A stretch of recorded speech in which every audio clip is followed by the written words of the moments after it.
Бузганда ешқандай каршы эмесмин. Мен да согласиесini берем, давно эле бергем согласиемди. Просто мага жер берип койгула, ошол жака көчүп кетейин. Бул балдар каякта калат. Биз ошол мунаны бузуп кетсек деле кайсы жерге апарабыз? Опара турган жерибиз деле жок, ушунча чоң нерсени каяка апарабыз? Документтердин эмне керек болсо бар жогу жайында. Мы готовы для государства отдать, но взамен нам нужно что-то, чтобы мы где-то смогли работать. 12 ишкана бар экен, ошонун баары снос болот деп атат. Ошо 12 ишканада 200-ге жакын жумушчу иштеп жүргөн. Ишкерлерге жардам бергиле, аларга бут тоспогула деген сөздөр айтылып келет. Еще мы полностью сделали ремонт. $100 000 сатып алышкан экен. Без работы остались на ровном месте. Ой, сага башка жактан жер беребиз, бир аз күтүп тур деп убада берген эле деп жатат. Саан уюңу жок кылып алсаң, сүт каяктан аласың деген маселе болуп атат да. Урматтуу көрөрмандар, эгер ишине так, жоопкерчиликтүү жана ишенимдүү курулуш компанияны издеп жатсаңыз, анда Nobel компаниясына келиңиз. Үйүңүздү ашыкча баш оору кылбай, өз убагында жана сапаттуу бүтүрөт. Бардык документтери таза. Жетекчиси ак ниеттүү, абийирдүү ишкер. Баасына сапаты төп келген батирлерди Нобелден алыңыздар. Амансыздарбы көрөрмандар, Могул Бишкектин Ден Сяпин жана Садыгалиев көчөлөрүнүн кесилишиндеги бул оң тараптагы унаа оңдоочу, тейлөөчү жайлар бар экен. Мэрия бул жакты жашылдандырабыз, жашыл зона болот деп, бул жакта турган жайларды бузууга аракет кылып жатыптыр. Бузууга буйрук чыгарган деп атат. Анан бул жерде 12 ошо унаа оңдоочу жай бар экен. 150дөй адам иштейт эле дейт. Булардын бир өтүнүчү болуп атыр. Башында мэрия силерге башка жактан жер беребиз. Силер буга чейин бүт уруксатты алып, мыйзамдуу эле бул жакта иштеп келгенсиңер. Эми бизге бул жактан жер керек болуп атат. Биз бул жакты жолду кеңейтебиз. Ошондуктан силер көчүшүңөр керек, башка жактан жер таап беребиз деген экен. Бирок ал убадасын аткарган жок. Аягында келип эми бузабыз деп атышат. Эч жактан жер бербей туруп эле деп арызданышууда. Малярка бияк. Маляркасы. Бул дагы замена масла кылабыз дегенсе, бул дагы рихтовка, мелкий ремонтта бүтүп барат эле, мелкий ремонттор. Өткөндө эле бир аябай эле кыйратып көмөтүп кеткен. Акчабызды кыйратып таап аткан акчабыз жок биякта. Эптеп күнүмдүк убакытыбызды өткөрүп атабыз. Чындыгында ошондой балдар. Эптеп убакытыбызды өткөрүп атабыз. Анан эми ушул эптеп өткөрүп аткан убакытыбызды кичине улантып өткөрө берели деп, жекметен башка жер бергиле деп суранып атабыз, болгон суранычыбыз ошол. Болбосо башка мындай алып атасыңар, талкалап атасыңар деген претензиям жок, дайчылыгы жок. Бирок мага жер бөлүп берип койсун. Суранычыбыз эле ошол биздин. Жылы 12-жылдан бери иштеп келаткан оокат экен да. Объект экен. Аны биз 21-жылы сатып алдык. 21 срогун 22-жылы бүтөт экен го десем, ой без проблем продлевать этилет деди. Биз ошол мунаны бузуп кетсек деле кайсы жерге апарабыз? Опара турган жерибиз деле жок, ушунча чоң нерсени каяка апарабыз азыр? Кайра ошо даяр нерсени иштетип, элге жардамыбыз тийип, техникаларды оңдоп иштегенибиз жакшы эмеспи бизге? Элге деле жакшы, мамлекетке деле жакшы, салык төлөйбүз. Эл жумуш менен камсыз болот. Буларды бузуп кеткен апара турган деле жай жок. Апара турган жерибиз жок. Көпчүлүк квартирада жашайт экен. Квартирасына апарып коебу эмне ушунча чоң темирлерди. Бунун ичинде канча чоң темирлер бар ичинде. Зданиялар ичинде да. Унааны көтөргөн техникалар бар да эми өзүнчө аны жабдуулар. 6 жыл болуп калды ушу жерде иштегениңизгечи. Эми бул жерди көчүрөбүз деп атып. Мен мотор жасайм да. Берден көп машиналардын моторун жасайбыз. Анан бизге азыр могу жерден кире албай да калды машинечи. Анан клиенттерибиз, кардарларыбыз баары башка жакка кетип калып атат. Буяка кирип келиш үчүн тээ жакта айланып келиш керек болуп калат. Биз Россияга бара албайт экенбиз. Возраст келип калып, биз Россияга албайт экен уже. Жашыбыз келип калыптыр. Жаштардын көбү кетип калды. Билимдүүлөрдүн көбү кетти Россиягачы.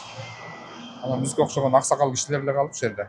Нам обещали, в общем, в течение 3 месяцев дать участок взамен на этот участок. Сказали то, что аллейку расширять будут.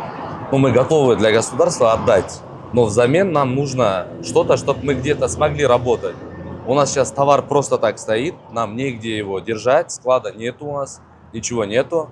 Получается, у нас кредиты, у нас перед фирмами задолженности есть. Мы уже ждем полгода, а говорили в течение 3 месяцев решат вопрос. Биз 24-жылы 29-жылга чейин 5 жылга узартылган. Ошонун себебинде биз деген ушул объектлерге баарын вложение кылганбыз, оңдогонбуз, түзөгөнбүз дегендей. Анан бул жерде деген бар жок тиешелүү документтердин баары жайында, бар жогунун өтүлгөн, мына тех паспорты, эч биз закондон чыккан эмеспиз, налогторду өз убагында төлөп келгенбиз. Документтердин эмне керек болсо бар жогу жайында. Но только бизде деген ошол бизге деген бир мэриядан бир уведомление келип кеткиле деп. Мэрияга бардык, мэрияга барганда ошо түшүндүрүп айтышты. Да, сиздердики жакшы экен, документиңер баары жайында экен, только биз жер беребиз деп. Октябрда жабылган ишканабыз. Октябрдан бери турат. 2 ай деген 3 ай дешти.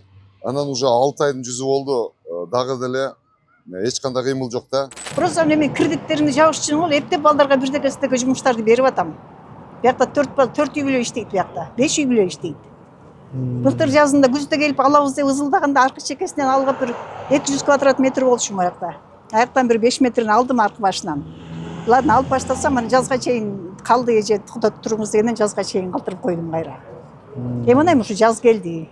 Мен ага чейин дагы 2 жолу. Азыр бузабыз деп атат. Ладно, бузсун, мен бузганда эч кандай каршы эмесмин. Мен да согласиесini берем, давно эле бергем согласиемди. Просто мага жер берип койгула, ошол жака көчүп кетейин. Ол балдар кайякта калат? Чокоттардын баары кайка барат? Буга чейин ушул жол жээгинде 12 ишкана бар экен, ошонун баары снос болот деп атат. Ошо 12 ишканада 200ге жакын жумушчу иштеп жүргөн, 200ге жакын Кыргызстандын жараны өз үй бүлөсүн багып жүргөн, окат кылып жүргөн, ушул жерден акча табып, бул жерде СТОлордо элге керектүү азыр техника көбөйгөнүнө байланыштуу мотористтер бар эле, покрасчиктер бар эле, ходовойчулар бар эле, автоунаа жуучу жайлар бар эле, ошолордун баарын жапкыла деп атат азыр. Бул жерди ишкананы ишкана кылыш үчүн да көптөгөн мээнетибиз кеткен, ден соолук кеткен, канчалаган каражаттарды кредитке алганбыз. Кээ бирлери бул жерди сатып алган, анан бунун ичиндеги сиздердин инструменттер, жабдуулардын баасы канча турат, алар кандай? Инструменттерибиздин жабдуулары примерно бир долларга айтканда $100,000 тегерегинде жабдууларыбыз бар. Ар бири унааңгычу жайлар. Ар бир унаа. Орточо эсеп менен да. Одан азыраак болуп калышы мүмкүн, көбүрөөк болушу мүмкүн. Примерно ошондой да. Кытайдан заказ кылып алдырган жабдууларыбыз бар. Башка жактардан да заказ кылып алдырган жабдууларыбыз бар. Эми ошо машинага эмне керектүү болсо ошонун баарын камсыздаганга аракет кылганбыз убагында, жакшы эле иштеп атканбыз. Мэриянын талабындай здание салганга аракет кылабыз. Ошо шаарга көркүнө көрк кошо турган здание салганга даярбыз. Ооба, туура айтасыз. Мэрия бул жактан бир иш жасап жатканда жашыл зона элге керек, туура. Жашыл зона ошол эле учурда ишкерлерди банкрот да кылбаш керек. Анткени мына жөнөкөй тил менен айтканда ишкерлер бул бийликтин азыркы учурда мэриянын саа иче турган саан ую десек болот. Ошону алып, ошол уйду жакшылап багып, бир жердин чөбүн жеп коюп атса, башка жайытка алып барып, жайгаштырып, ошол жактан көбүрөөк сүт алып иш керек деген мааниде да. Эгер сен азыр саан уюңу жок кылып алсаң, сүт каяктан аласың деген маселе болуп атат да. Андыктан ушу ишкерлердин мамилесине астейдил мамиле кылып, бир диалогко келсе жакшы болмок. Президент дагы айткан сөзүндө бар, ишкерлерди колдойбуз, ишкерлерге жардам бергиле, аларга бут тоспогула деген сөздөр айтылып келет. Анан эми ишкерлерди бул жерде колдоо керек болуп атыптыр. Макул, жер мэрияга керек экен, алсын. Бирок эми ошол эле учурда жөн эле кууп чыкпай, мындай бир нерсе ордуна ушу ишкер жөн эле отуруп калбай, башка жактан ишкерлигин улантсын. Ошол бул жактан түшүп аткан салык ошол мэрияга кайра эле түшүп турат деген эле сөз экен. Бул жерде баягы кетпейбиз деп деле көгөрүп жатышкан жок экен. Андыктан бул ишкерлерди колдосо 12 унаа оңдоочу жайды атап, 12 унаа оңдоочу башка жака барып түшсө, алардан кайра эле ошончо салык түшөт. Аларда иштеген адамдардан салык түшөт. 150 ашык жумушчу бар деп атат. Алардын кирешеси токтобойт. Алар дагы ишин улантат деген нерсе да. Бул багы ишкерлик менен мындай диалогко барып, ошондой мамиле кылыш керек. Еще мы полностью сделали ремонт, полный ремонт у нас, реконструкция полная. Вот сейчас не можем работать, Когда вы закрыто. делали ремонт? Мы в 2024-м как оплатили аренду и сделали ремонт полный. Сейчас вот так у нас. Хотя на протяжении столько времени работать, и с этой всей ситуацией мы сейчас просто без работы остались. На ровном месте, да? Анда Орунтаев болчу еще. Орунтаевдин кабинетине, Орунтаевдин приемуна кире албай коюп дагы чыгарып ошол жактан эптеп кирип Орунтаевдин эмесине ал прям указание берип архитектурага жасап бергиле, эжеге жер берип бергиле. Неге ушакка чейин эмес, кандай жер жок, тапкыла жер таап бергиле деди. Бирок андан кийин ошондон кийин уже бир жумадан кийин келиңиз, кабар алыңыз деди. Бир жумадан кийин келгиче ани алар мени изилдеп бүттү. Мен ошондо ызы чуу чыгаргандан кийинчи мэриянын ичинде, мэриянын контор эмесинин офисинин ичинде. Анан кийин менден немеден да келип сурашты, соттон да келип сурашты, тияк бияктан келип сурашты, налоговойдон келип сурады, сиз кимсиз, сиз каякта турасыз, эмне болду эле, объектиңиз кандай деп. Атыңыз кандай, адресиңиз кандай, туулган жериңиз кандай. Иши кылып менин историямды төрөлгөнүн ушуларга чейинки историямды полный менден сурап алыштаган, мен полный изилдешти. Мен ойлодум, мен түшүндүм, уже менин артымда никто не стоит. Мен эч ким мени түрткүлөп мындай ишке бар, мындай ызы чуу чыгар деп айткан жок. Мен эч кандай поддержкам жок экенин билди дагы. Всё, эч кандай жер жок, эчтеке жок. Сетова менен ошондон бери жүрөм мен жер сурапчы. Жер караштырып барып анан таптыңызбы? Жер караштырып барып таптым, көргөздүм. Аяктан тетиги мындай линияны десятканын астында экен деп бир жерден отказ беришти, дагы бир жерден тарттым. А жерде деген уже мораторий түшүп калган деди, дагы бир жерден тарттым. Бул уже давно элге алынган участок деди. Аяктан эч кандай алынган участок экени билинбей эле жатат. Тетиги Муромскийден эметтим. Муромскийден, вот последний уже Муромскийден көргөздүм. Ал эч кандай бул элге кеткен эси бар мунун деп. Бирок эси бар болсо хоть кичинекей чөп чарын тазалап, чаңын чугун тазалап бирдек аракет кылат эле дейм, эси бар киши болсочу. Ал жердин эси бар болсо. Ошо боюнча калды ал дагы. Азыр мына улам айтылып жатат. Ош шаарынын мурдагы мэри Жеңишбек Токторбаев оргу баргы иш жасаптыр. Жөн эле тарактай бериптир. Снос деп эле ишкерлердин баарын качырыптыр. Бир мүлктөрүн жөн эле буздуруп салыптыр деген сөздөр айтылып жатат. Анан бул жакта дагы ошондой маселе, ишкерлер менен кандай диалогко барыш керек. Бул ишкер адам ушундай оозун чоң ача албаган, катуу сүйлөй албаган адам болот экен, анткени ушул мүлк үчүн бийликтен көз каранды болгон үчүн. Анан бул жерде кээ бирлер айтып атат, убагында бул жанагы иштеп турган унаа оңдоочу жайларды $100,000 сатып алышкан экен. Сатып алып, андан ары улап иштетип жатышкан. Бул жер мэриянын болгону менен ошо унаа оңдоочу жайды иштетип аткан адамдар ошо иштетип койгон үчүн, ушул салган үчүн башкаларга сатып кеткен экен. Баягы $100,000 да алып, буну жаңыдан жасаган элек деп жатат. Эми ошончо акчабызга күйөбүзбү? Анан булардын арасынан кээ бирлерин вице-мэрлер кабыл алган экен.